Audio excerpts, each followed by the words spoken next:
This is a tutorial on creating a sitemap. It's using Illustrator CC and Photoshop CC. You can use either piece of software. You get a little bit different effects on both of them. I'm going to try to make it a little fast. So we're in Illustrator. I have my toolbar set to double. Some of the windows I'll be using will be character, which you can get from window, type, character. Also the Pathfinder we'll be using, and we'll be using some of the tools in the toolbar. First tool we're going to use is the rectangle shape tools, and instead of the first rectangle I'm going to create is going to represent the actual home page, because everything revolves around the home page. Everything's connected to the home page, and I'm going to use the rounded rectangle for that. One thing about the rounded rectangle tool is when you're pulling the rectangle, you have the up and down arrows on your keyboard. You can make this go all the way right into a circle. You know, if you really want to customize, or a square, if you really want to customize. So there's my shape, and what I'm going to do next is come over to I don't want white for the center color. I'll take some type of a color like that. And if I wanted to put a outline around it, if we look at what it looks like now with no out, there is an outline. This would be without an outline. So if I want to put an outline on,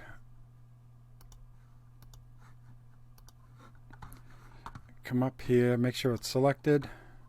That always helps. And increase the size, say to 4. Now I have this icon could represent my home page.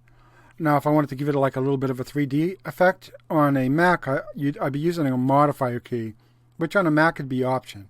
And I just grab it and pull it, and it makes a copy. I'm not exactly sure what the modifier key is on a PC, but you can always just go up to Edit, Copy, and Edit, Paste up here, or do the keyboard commands. Now the next thing I'm going to do is, to make this a ghosted image in the background, is I'm going to come up to Window, go to Transparency, open up that window, pull it over here.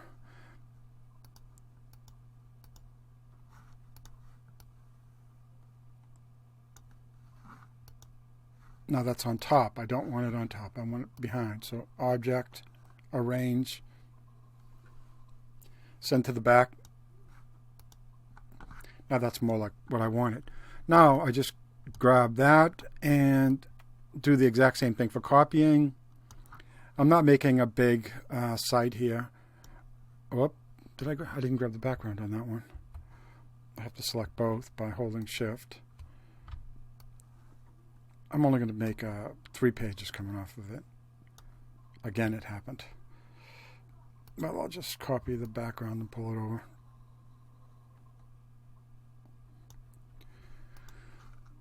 So what's missing now would really be text and lines connecting. So here's a line segment tool. It's at 4 points up here. I can keep it with this color, which is the outline color.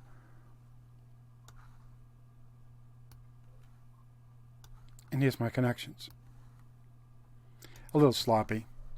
So the other thing that is really good about Illustrator is that you can use the Pathfinder tool to make your own shapes. So say if I wanted to create a some type of a shape, what I'm going to do is get rid of that red color.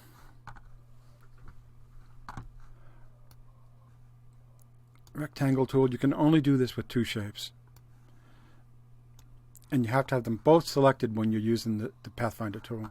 And this is really, really handy. So you come up to the Pathfinder tool and you see, you know, that's meshing. You can tell by looking at the actual icon. Go backwards. You know, the icon's going to tell you what it does just by looking at it. So you can make some customized type shapes. And you can see here with what it's doing here how this would work, with a logo or something. The Pathfinder tool is a great tool to do like a negative positive type logo. But I wouldn't really use that for, in this type of a case. I probably might make something that looked more like this.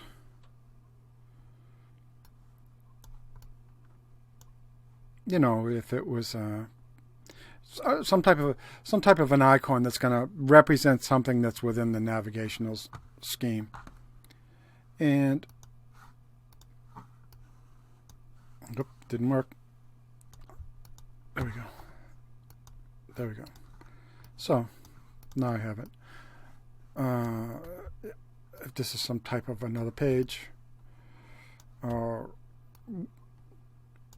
then what you might do with these different shapes is have maybe make some type of a really light box and have almost like a key to what, using the square rectangle, to what the shapes are here, and what they mean, what they represent.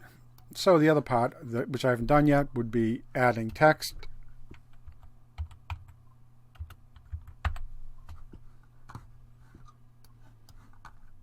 And that's a good enough typeface.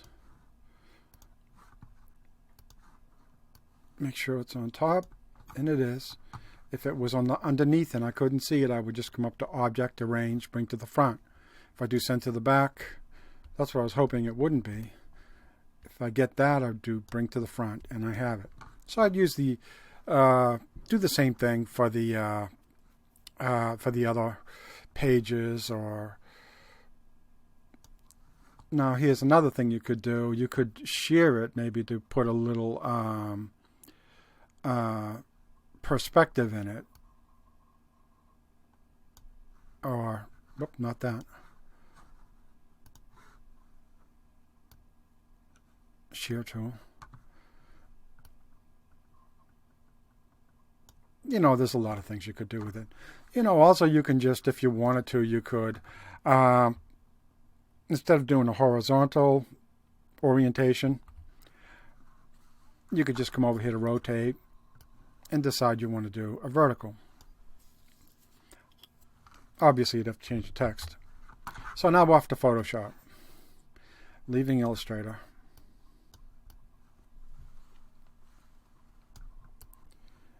Okay, so over here we have basically pretty much a similar type setup. Same toolbar, double, single.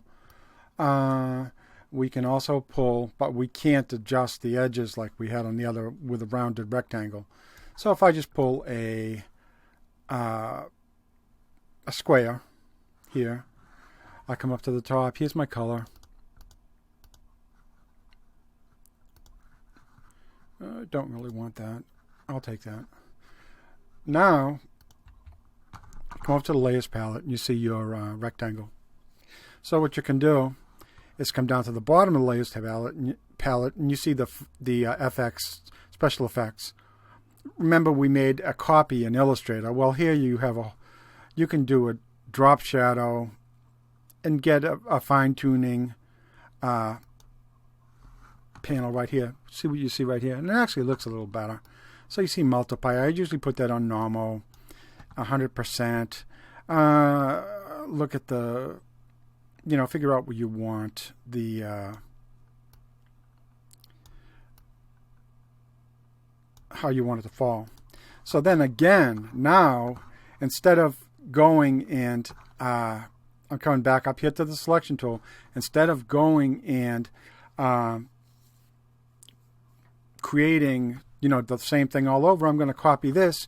But to copy this, I'm going to stay right in the Layers palette. So what I'm going to do is just select that, pull it down to this icon, which means that you're making a copy. So see, I just made a copy here. So now I just come to the, make another copy.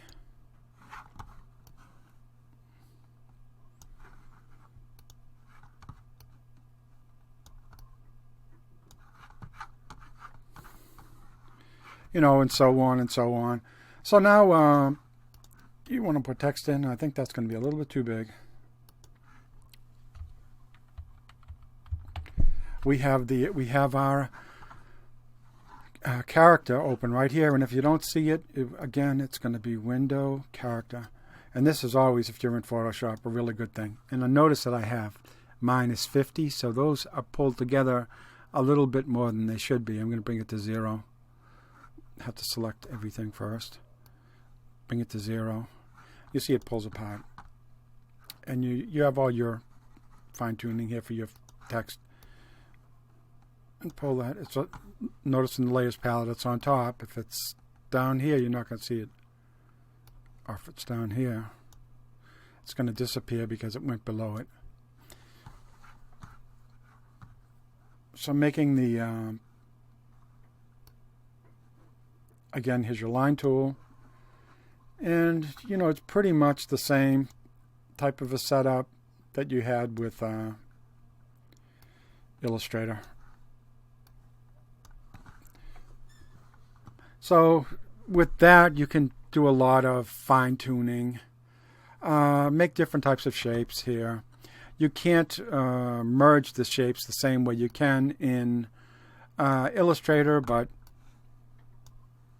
you still have other options available to you.